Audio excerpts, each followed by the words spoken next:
Bom, bem-vindos ao podcast, o da ponte pra cá. Mano, o podcast menos ouvido do Spotify e com certeza o menos interessante.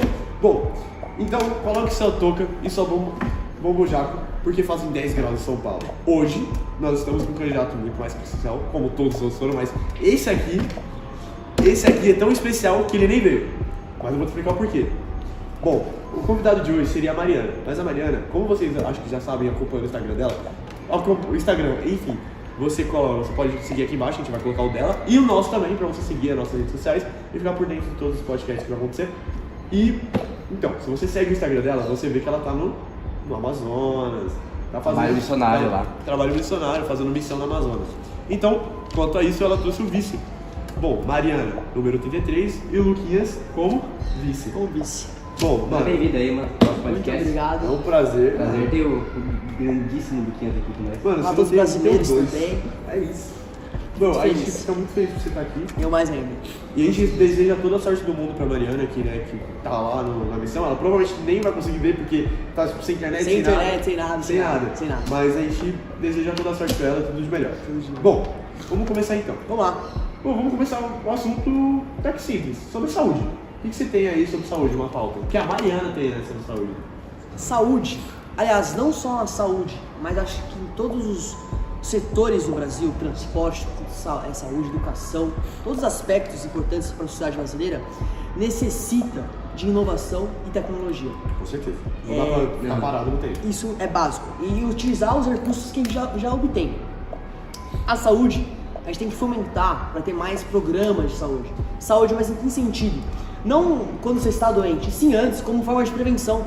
Ter mais lugares abertos, como parques, para você incentivar a prática de esportes, para evitar como os problemas cardíacos, qualquer doença.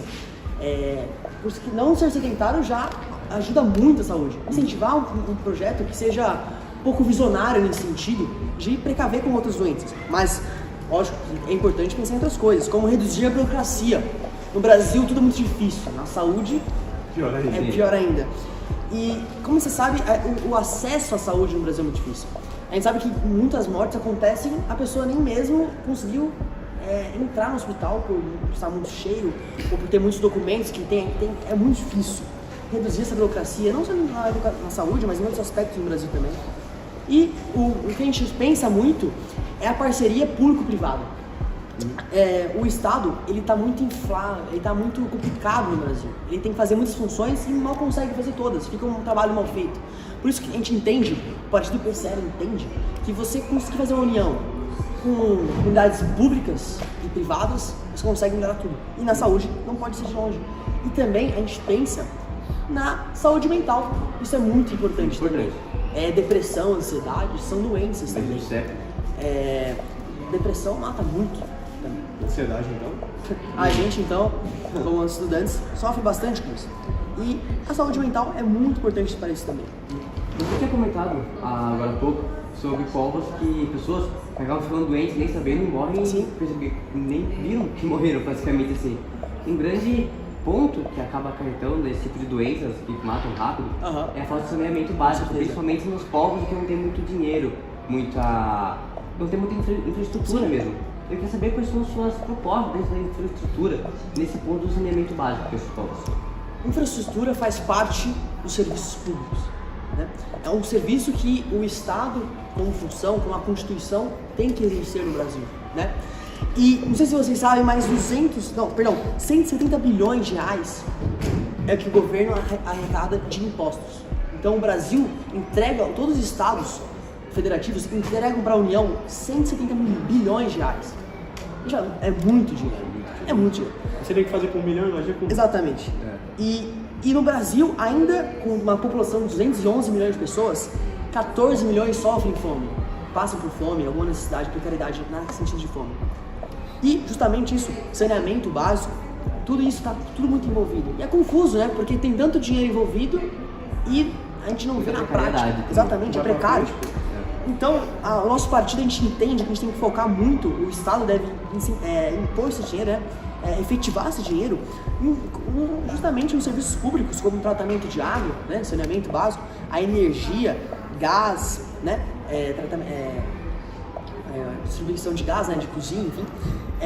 Questão de hospitais também, como saúde, como a gente estava falando agora há pouco, transporte, esgoto, tudo isso tem que ser mais investido. Porque assim, dinheiro a União recebe, mas a gente não vê na prática.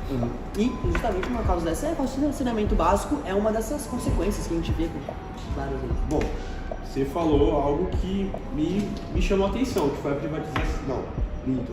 Foi a União. A União com os estados privativos ali, e isso é uma pauta da sua economia, não é? Sim. Algo que você está bem interligado aí, consegue interligar bem. Exatamente. Não só na economia, em todos os aspectos também, como educação, saúde, transporte também, até o meio ambiente dá para auxiliar nesse sentido. A economia, a gente entende que, como eu falei agora há pouco, o Estado está muito... não consegue exercer muito bem todas as funções como Estado. Isso, e a economia, a gente entende que o Estado não deve interferir muito. A economia tem que ser mais liberal nesse sentido. E o Estado meio que ficar na sua, vamos dizer assim, né? Focar sim nessas questões, como eu falei, tratamento de água, essas coisas. E a gente vê como um grande combustível a agropecuária. O Brasil produz o valor bruto que rende a agropecuária no Brasil é cerca de 1,17 trilhões de reais. É muito dinheiro. E a gente percebe que isso é muito importante. E o Brasil precisa gerar o quê? Gerar emprego. O Brasil tem muitas pessoas desempregadas. E isso gera a economia, podemos dizer assim.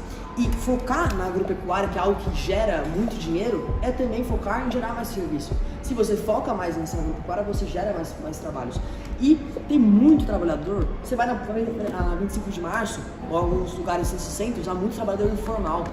Trabalhador ambulante. Trabalhador ambulante, tem a sua padaria aí, e é isso.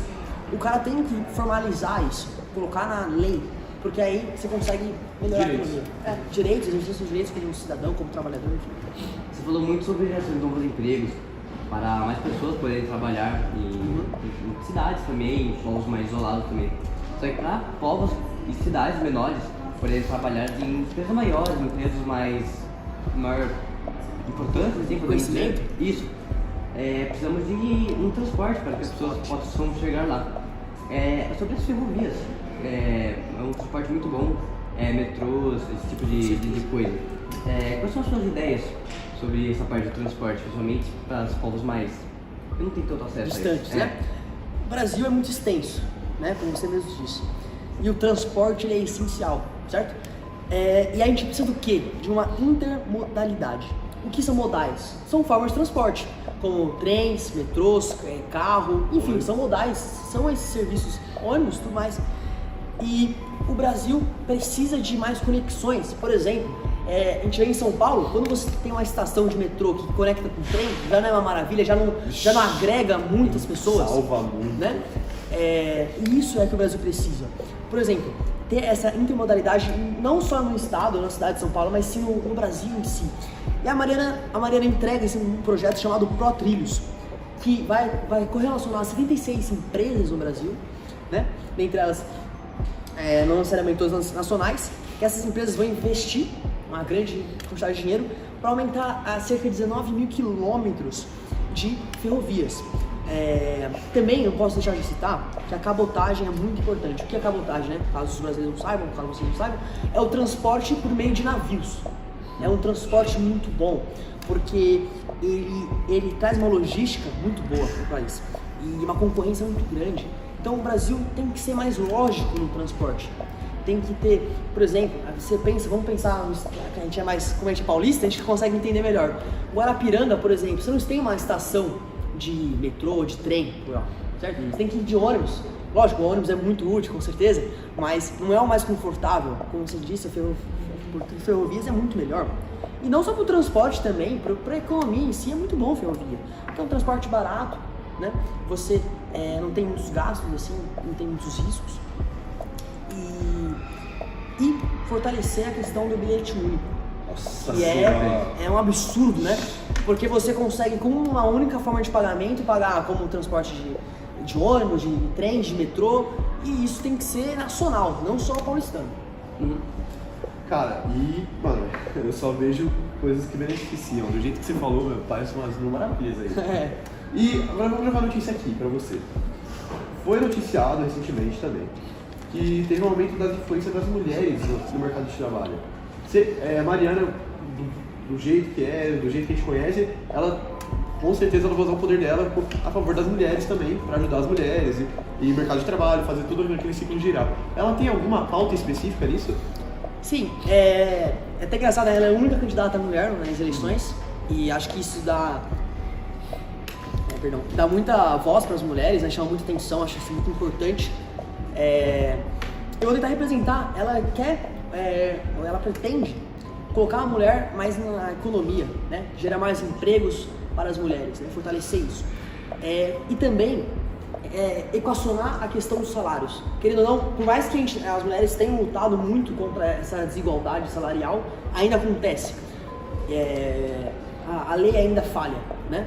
A gente possui as leis contra isso, mas elas não são respeitadas, não são aplicadas necessariamente. E ela pretende colocar isso em prática e colocar a direito das mulheres, não desmerecendo o sexo oposto, né, os homens, né? E sim tentando equacionar, porque a gente sabe que o Brasil é feito de diferenças, né? E uns têm mais oportunidades, uns têm menos. E ela nosso partido pretende igualar nesse sentido, dando mais direitos, participando mais da economia, gerar mais empregos para as mulheres, enfim, dar muito mais autoridade feminina, com certeza. Bom, acho que esse foi o podcast de hoje. Tem mais alguma coisa que você gostaria de comentar? Gostaria de comentar também. Opa! Com certeza. Tudo que você tem a acrescentar, você acrescentar agora. É o momento. Isso é importante.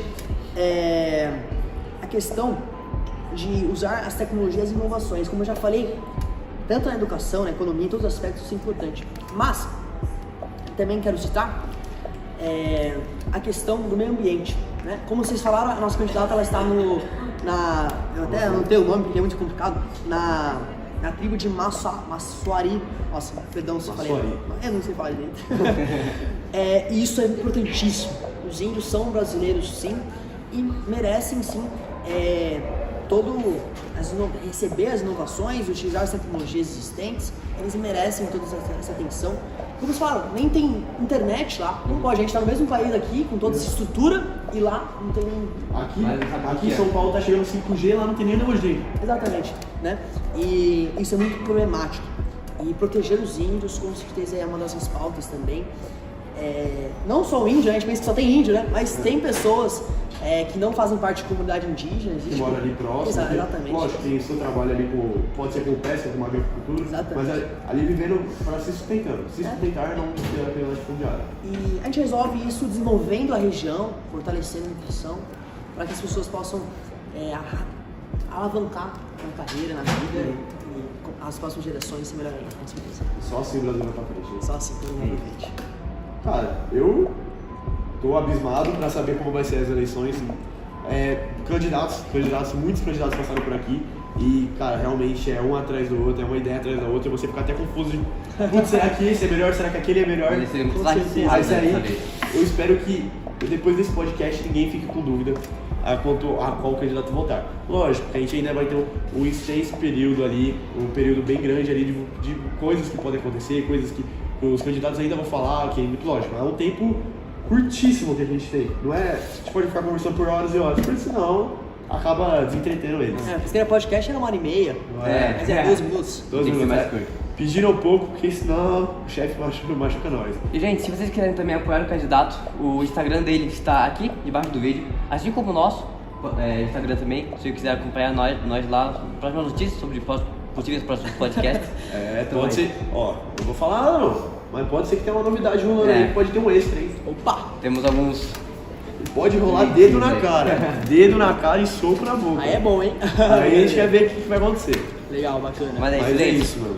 Acompanhe isso no Instagram. E candidato, muito obrigado. Vice-candidato, né? Vice-candidato. A candidata tá lá fazendo bem, né? Exatamente, representando ela, com certeza. Com certeza, a gente vai pra frente assim.